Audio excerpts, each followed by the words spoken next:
បាទជំរាបសួរបងប្អូនសិស្សានុសិស្សក៏ដូចជាប្រិយមិត្តដែលតែងតែនិយមគាំទ្រនៅ Channel YouTube របស់លោកគ្រូក៏ដូចជា Facebook Page ផងដែរបាទអញ្ចឹងវិលមកជួបលោកគ្រូសារជាថ្មីម្ដងទៀតក្នុងកម្មវិធី AutoCAD Drawing ដែលលោកគ្រូតែងតែបង្ហាញជូនអំពីគំនូរលំហាត់ផ្សេងៗបាទហើយនៅក្នុង session នេះលោកគ្រូនឹង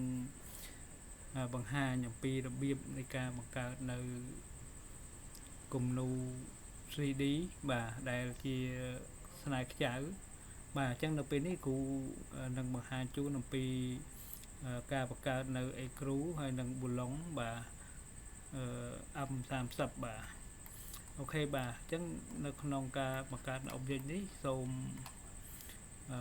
បងប្អូនទាំងអស់គ្នាមើលការអនុវត្តនៅក្នុងលើ screen ដូចតទៅបាទអូខេបាទអញ្ចឹងកុំភ្លេចមុននឹងចាប់ផ្ដើមកុំភ្លេចជួយ share subscribe ដូចជា like វីដេអូលោកគ្រូនិង subscribe នៅ channel YouTube ក៏ដូចជា Facebook Page ផងដែរបាទអញ្ចឹងសូមតាមដាននៅលើ screen ទាំងអស់គ្នាបាទអូខេបាទអញ្ចឹងជាដំបូងនេះគ្រូអាចបង្កើតនៅទំហំ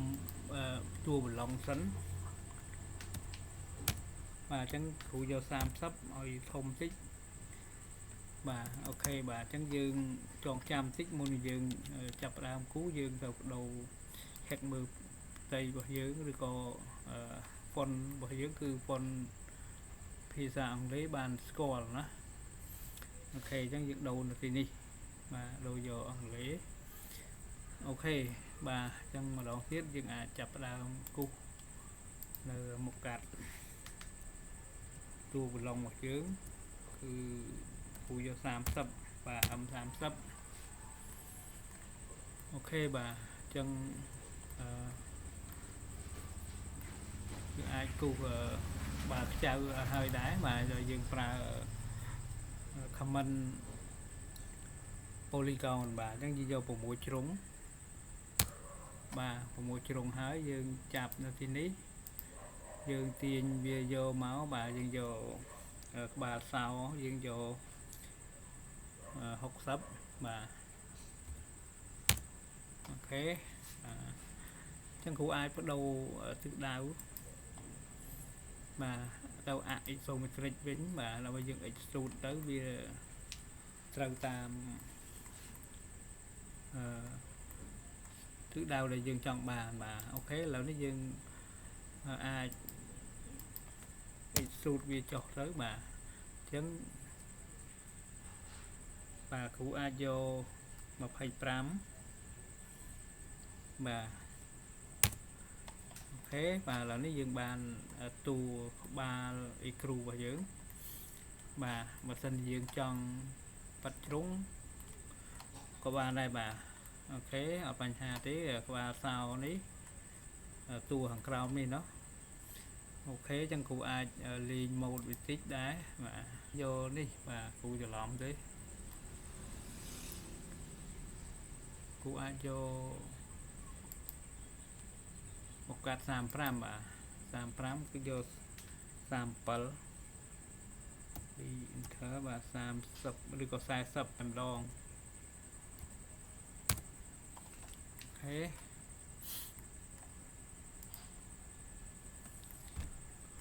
អូខេបាទអញ្ចឹងគ្រូអាចextrude ឬក៏ press full បាទ press full ខាងតួប្លុងយើងនេះឡើងគ្រូអាចយក100កម្ពស់ប្រវែងប្លុងរបស់យើងគឺ100បាទហើយខាងក្រោមនេះគ្រូអាចយក5បាទអូខេ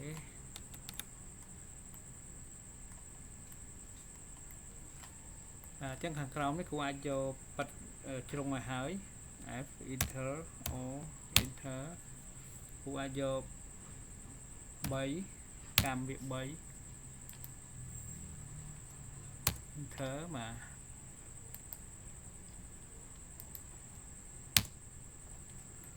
អូខេគឺបែបនេះ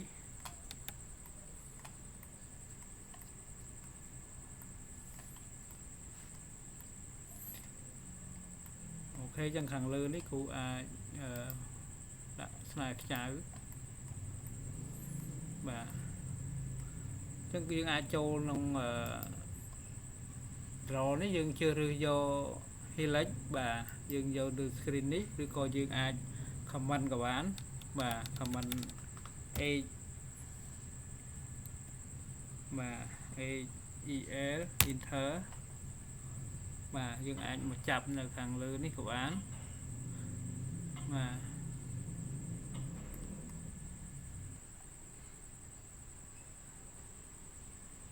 បាទបើសិនជាយើងចាប់អត់បានយើងអាចរួមវាបាទអញ្ចឹងគ្រូអាចយកស្លាយខ្ចៅនេះគឺ M30 បាទគ្រូយកកាមវា15បាទហើយខាងក្រោមនេះ15ដែរហើយ T បាទគ្រូយកចំនួនជុំយើងយក20 enter បាទអញ្ចឹងគ្រូយកសាច់ចុះក្រោមនេះគ្រូយក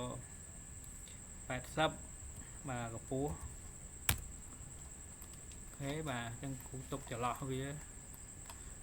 ខេបាទអញ្ចឹងគ្រូអាច select មើលថាតើបាទអញ្ចឹងដាក់ផ្ទៃឲ្យបងប្អូនទាំងអស់គ្នាបានឃើញតិចសិនបាទអញ្ចឹងនេះគឺជាប្រភេទស្នាខ្ចៅនៅលើប្លុងរបស់យើងគឺប្រវែង80ប៉ុន្តែយើងមិនទាន់បានដាក់ជាថ្មិញខ្សែខ្ចៅទេបាទប្រភេទថ្មិញខ្សែខ្ចៅទេអញ្ចឹងគ្រូអាចដាក់ប្រភេទ matrix អញ្ចឹងគ្រូអាចចូលទៅវិញហើយយើងអាចជ្រើសរើសយក helix នេះមកគូសដែរយើងយក3ជ្រុងเนาะយើងយក3ជ្រុងបាទអញ្ចឹងយើងកំណត់3ជ្រុងមកតែកោន enter បាទយើងចាប់នេះមកយើងយកវា2បាទហើយបាទយកកាមវា2អូខេបាទអូខេបាទអញ្ចឹងយើងត្រូវកំណត់ទិសដៅរបស់វាបាទបើសិនជាយើងទិសដៅវាផ្សេងឲ្យធ្វើម៉េចឲ្យវាបានកែងជាមួយនឹងរង្វេលខ្សែខ្ចៅយើងនេះគឺត្រឹមនេះគឺយើងអាចគូសនៅប្រភេទថ្មិញខ្សែខ្ចៅហ្នឹងហើយបើសិនវាខុសទិសដៅទេគឺយើងអាចតម្រង់វាបាទតម្រូវវាឲ្យកែងនឹងខ្សែខ្ចៅដែលខាងផុតនេះបាទនៅខាងចុងគេនេះយើង select មកចេះគឺកន្លែងនេះគឺកន្លែងចុងបំផុតបាទ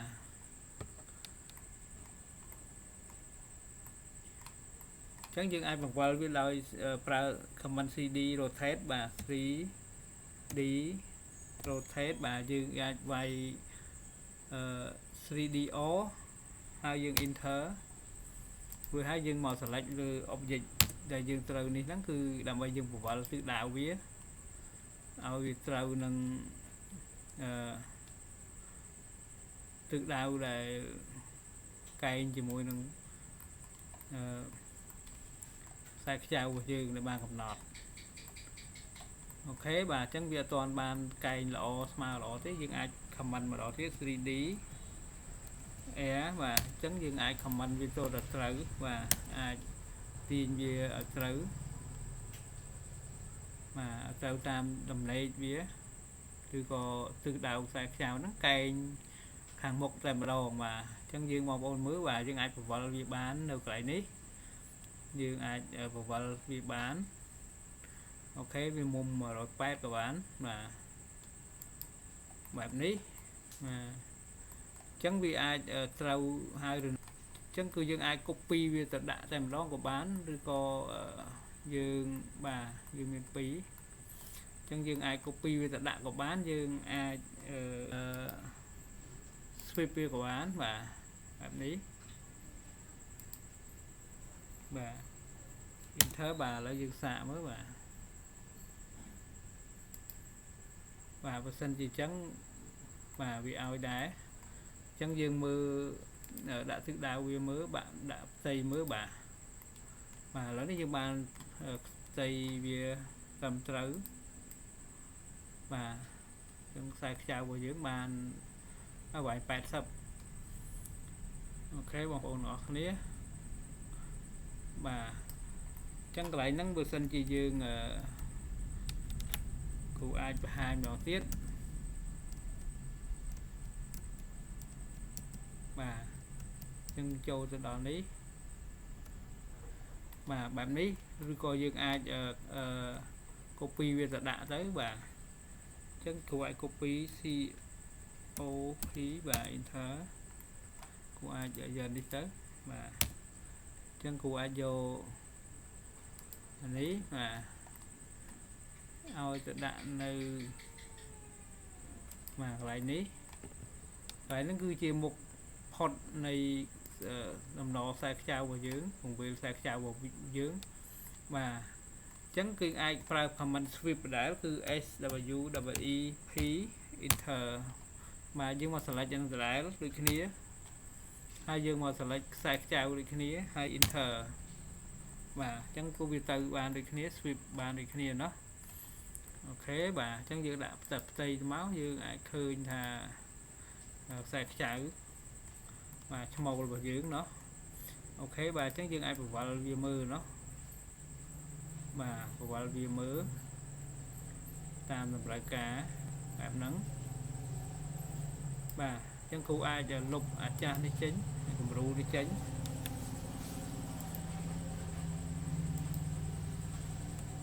អូខេអញ្ចឹងគ្រូអាចចូលទៅអារបស់វាវិញបែបនេះបាទ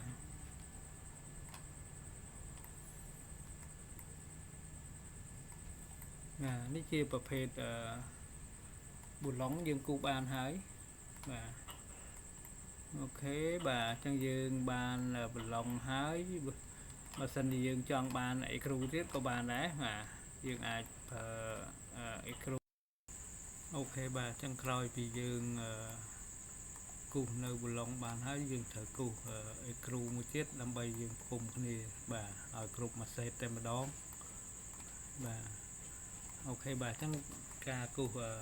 អេគ្រូនេះក៏អត់ដូចខុសមិនខុសគ្នាអីនឹងការគូសប៊ូឡុងដែរដូចគ្នាគ្រាន់តែប៊ូឡុងគឺជាប្រភេទឈ្មោល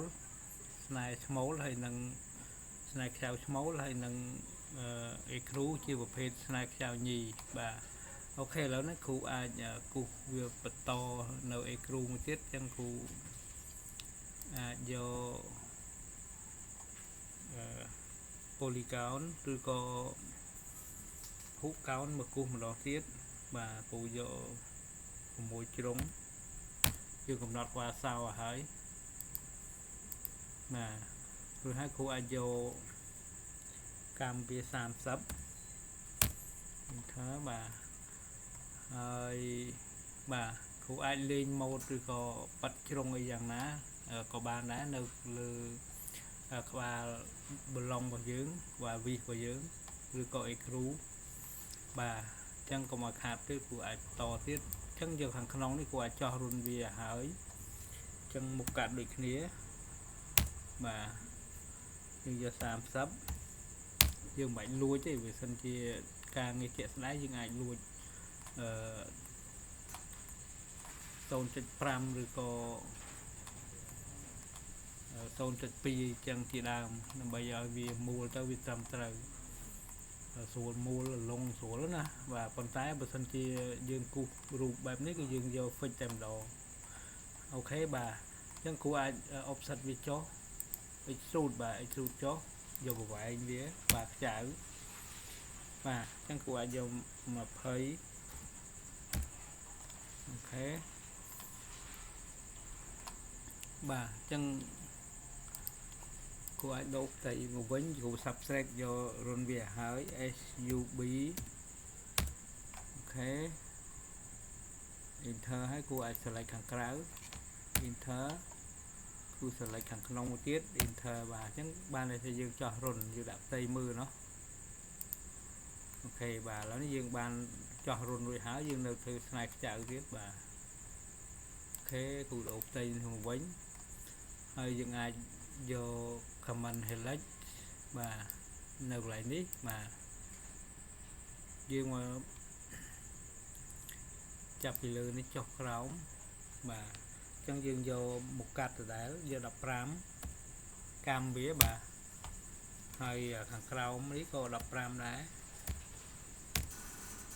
T enter បាទចឹងយើងយក7ថ្មិញបាទចឹងកម្ពស់របស់យើងយក20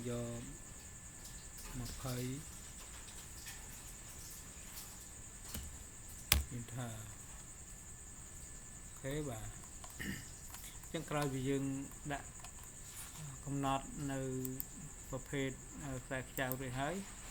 តែយើងអត់មកកាត់ទេបាទចឹងយើងត្រូវធ្វើដូចគ្នាបាទយើងដោយសារយើងមានកំណត់នៅប្រភេទថ្មិញស្នែខ្ចៅនេះដូចគ្នាបាទអញ្ចឹងយើងអាច copy នឹងយកទៅម្ដងបាទអញ្ចឹងយើងអាចដាក់ផ្ទៃនេះវិញបាទហើយយើងមក select នេះមើលថាតើមកកាត់ cursor របស់យើងនៅដល់ប្រមាណអូខេបាទ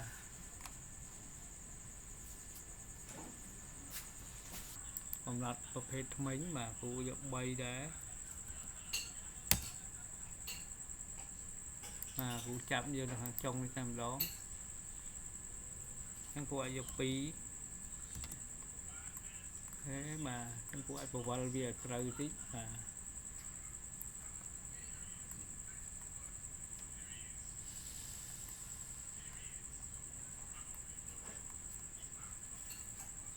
3D rotate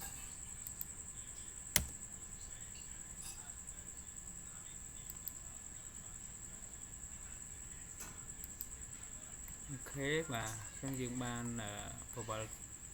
តែទៀតត្រូវហើយបាទយើងអាច sweep វាទៅតែម្ដងបាទ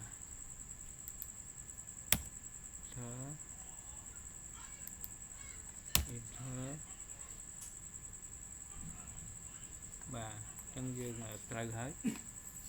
អូខេអញ្ចឹងយើងដាក់ផ្ទៃវាមើលបាទអូខេ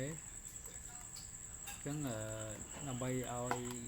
យើងនេះយើងជិលកាត់អញ្ចឹងយើងអាចលើកផ្ទៃវានេះឡើង2ទៀតឲ្យគ្រប់25បាទអញ្ចឹងយើងឡើងខាងនេះ1កន្លះ 1.5 អូខេហើយខាងក្រោមយើងយក 1.5 ដែរអញ្ចឹងយើង CD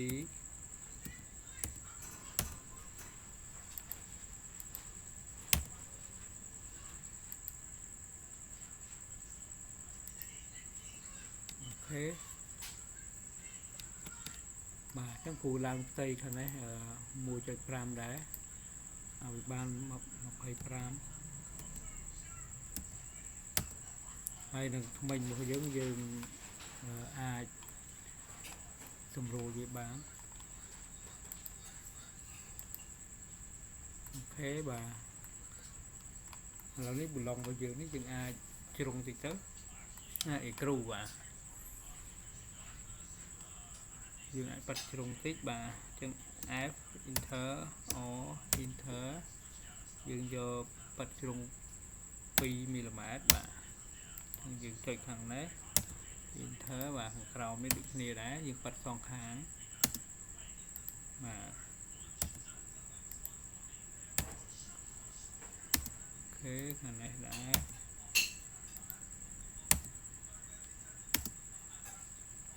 បាទយើងដូរកំហើញមកបាទចឹងយើងអាចចុចម្ដងទៀត F enter or enter 2អូ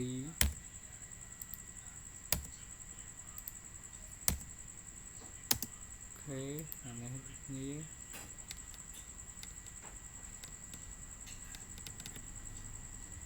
F enter or enter 2អូ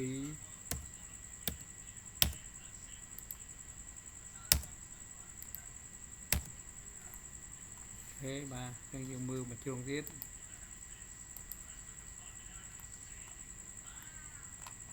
អូខេ F enter or inter យើងយកពីរដូចគ្នា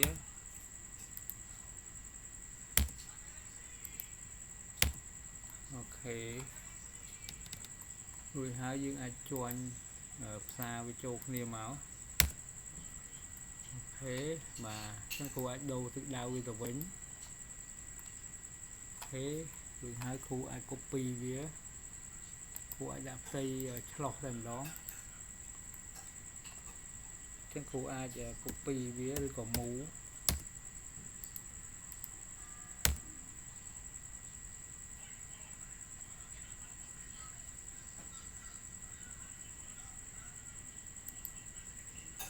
បាទយើងយកមកដាក់មួយគ្នានេះមក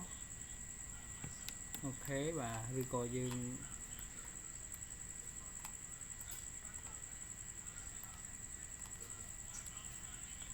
បាទឥឡូវនេះយើងបានចៅយើងមកសេតហើយបាទអញ្ចឹងយើងអាចmoveវាមើលបាទ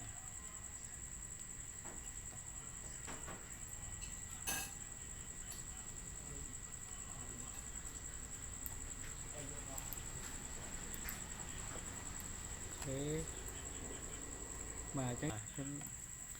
អូខេបាទឥឡូវនេះយើងអាននេះហើយយើងអាច copy វាបានឬក៏អាចភ្ជាប់គ្នាទៅវិញអូខេខាងនេះដូចគ្នាដែរអូខេឥឡូវនេះយើងអាច copy វា COP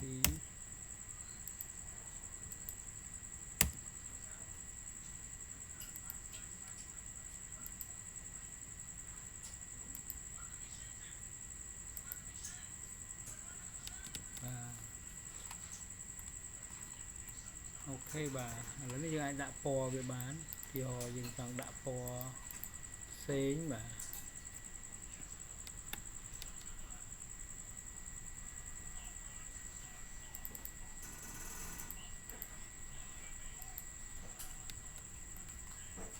បាទយើងដូរផ្ទៃតិចទៅដើម្បីយើងមើលឃើញពណ៌เนาะហេបាទអញ្ចឹងយកនេះពណ៌លឿង